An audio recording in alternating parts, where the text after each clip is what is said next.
There are several Sufi stories. One that has been told but has import for us today. The story of that dervish. And he had 60 followers. They would gather around this figure wrapped in his robe that the dervishes wear, the patchwork robe so well known to recognize the dervish. But the dervish recognized that it was a time to test his followers. So he announced to them that they were to embark on a pilgrimage. But the one request that he made of them was that when he raised his arm above his head, that they would say, "I must die in place of the dervish." Now all of these followers got together to discuss what was the meaning of this, and many of them decided that it was a ploy being used by the dervish to save his own skin in some way or another. So 59 of them decided that they would not travel with him on this pilgrimage. Only one soul said, "I will travel with you and do as you say." So the dervish and his one follower set out on the road, and before too long they came to a country that had recently been invaded and taken over by a cruel despot. And this despot ruled by fear. And in order to subjugate the people even more, this tyrant had made an edict that travelers would be picked up on the road and they would be beheaded as an example to the people of that place that he meant business. So as it happened, the dervish and his follower were rounded up by the soldiers of the tyrant, and they were brought to the center of the town, where all the townspeople were forced to gather round to watch the beheadings. Now, when the dervish was taken up to the dais, and just before his head was to be laid down on the block, where the executioner waited with his great sword, the dervish raised his arm high in the air, and at this sign his follower shouted, "I must die in place of the dervish." And there was a little hush for a moment, and the tyrant who was standing by furrowed his brows. What was going on here? But just then the dervish said, "No, no, no, I must die, I must die. I brought him here as a follower. No, I must die." And the tyrant was thinking, what is going on here? So he turned to his advisors and he asked his advisors, what is this? And his advisors shook their heads. Well, you better ask the dervish. So the dervish was asked, what was this about? Why was there this it being said that I must die, I must die? "Oh," said the dervish, "well, because I'm a dervish, I have a certain state of prescience, and I've been told that at this time and in this place, whoever dies will immediately become immortal." "Well," said the tyrant. "Out of my way! Out of my way!" Turning to his followers, "Kill me immediately!" So that's what they did. But since they all wanted to be immortal, they killed each other too. So in the meantime, the dervish and his follower quietly left the town. Well, we can see from this that the dervish achieved three things. First of all, he effectively eliminated all those who were gathered around him that still had doubts and an absence of the ability to believe and obey. Secondly, he effectively tested his follower and brought about the change, transformation, initiation that occurs as a consequence of that. And thirdly, he liberated a whole community, a whole country from a tyrant that would bring blood and mayhem to that place. But it can be asked, arising out of this story and with our understanding, what else did the dervish do? But that question just remains unanswered for a moment, because the second story is a little Sufi allegory which has many different forms in many different persuasions. And it's about that place that we all know, or we've dreamt of, where everyone is a monarch, everyone is a king or a queen. So as a consequence, all of the offspring of those people are princes and princesses. So as it happened, in this place there was a young prince who, having reached a certain age of maturity, was called before his parents, who said to him, "In all of our history, past, and in all that is to follow, there is a law that we must be tested. It is time now for you to embark on that quest in which you will undertake this test. It will mean that you change your garb. No longer will you wear the princely garb of this place. You will wear the garments of that place to which you will find yourself. And your quest is that you are to seek the great monster that holds a priceless gem that you must reclaim and bring back here to us." So this young prince, who was called Daud, was set out on his journey. He was given a sustenance that would last throughout all of his journey.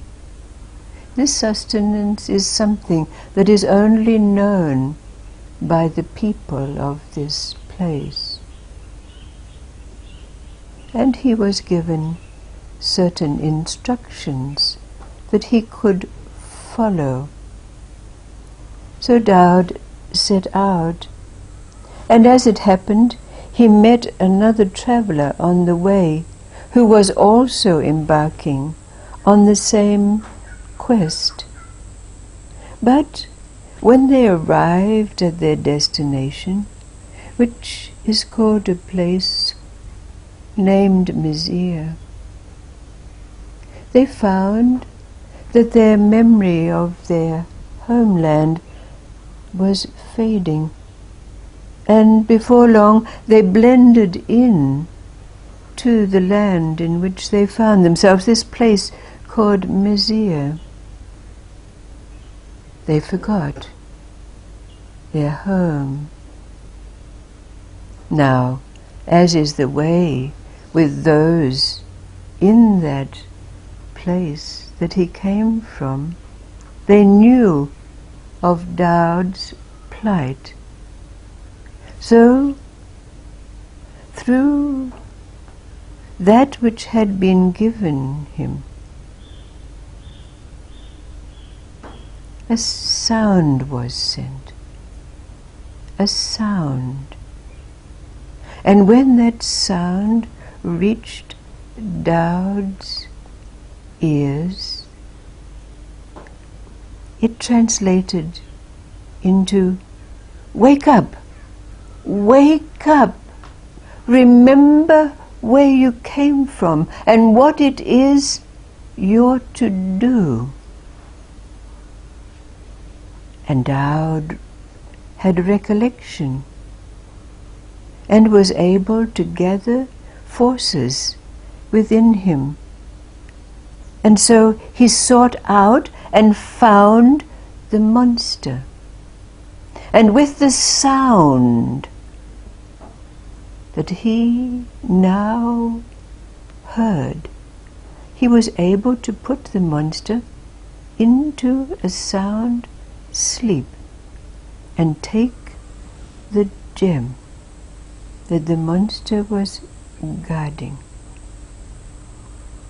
Taking the gem and changing back into the garb of his homeland, Daud followed the sound, which guided him directly back to his home land. When he arrived there, he found that his adventures allowed him to see his home in a new way.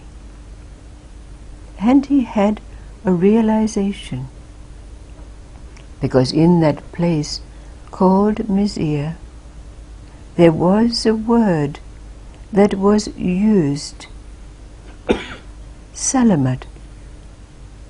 But the people translated this word as subservience, obedience.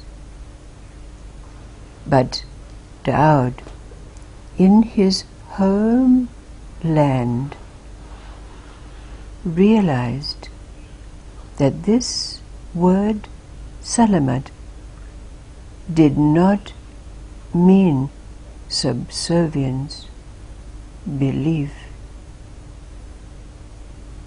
It meant peace.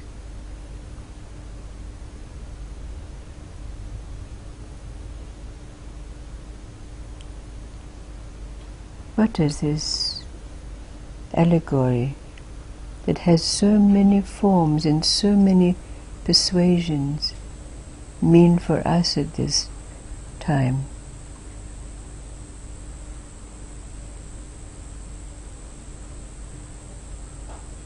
So there are two questions asked arising out of these stories. What else was it that the dervish achieved in this fulfilling of what was set out to be the testing of his followers? And secondly, we can ask, what is this sound? Or what is it that been throughout our lives that at some time rang so clear for us?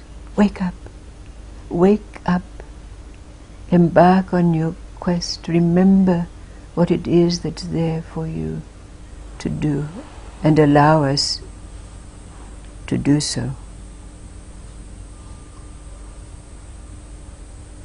The gem we already know.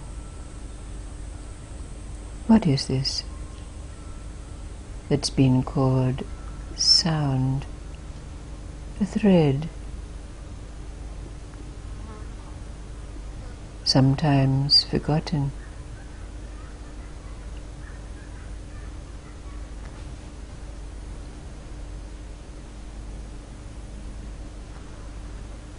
But now, since it's brought us to a destination,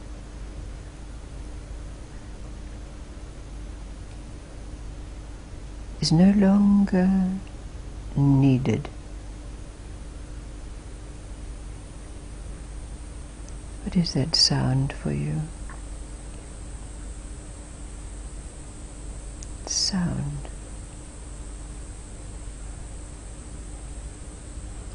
The call. The voice.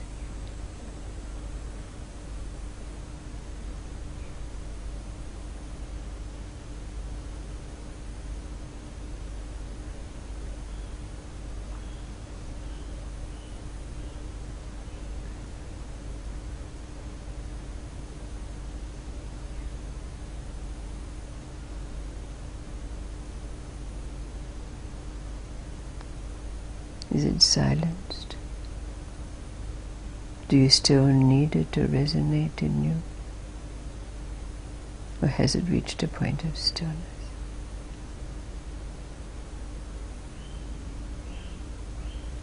Rest. Salamat.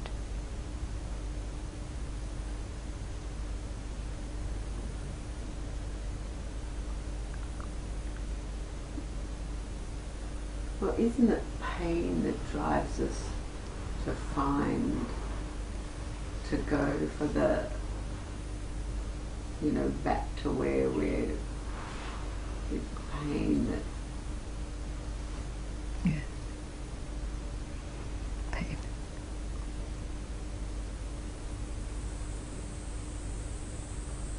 We haven't got that pain like that anymore. No. No. No.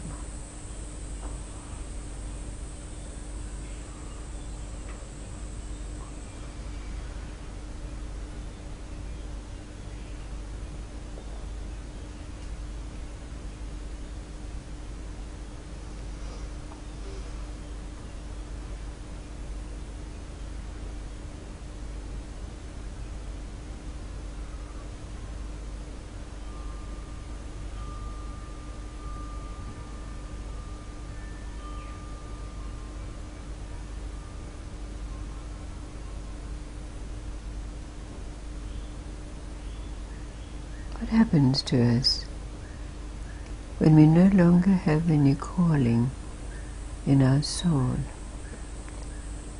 That deep calling, that longing, that pain of separation. What's there when this sound ceases?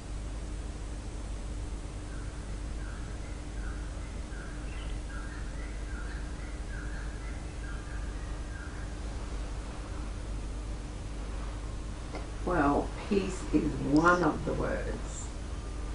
Right.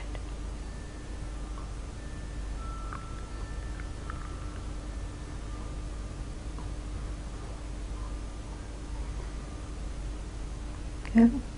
Maybe we'll save this question for a few days' time when the Easter energy is stopped.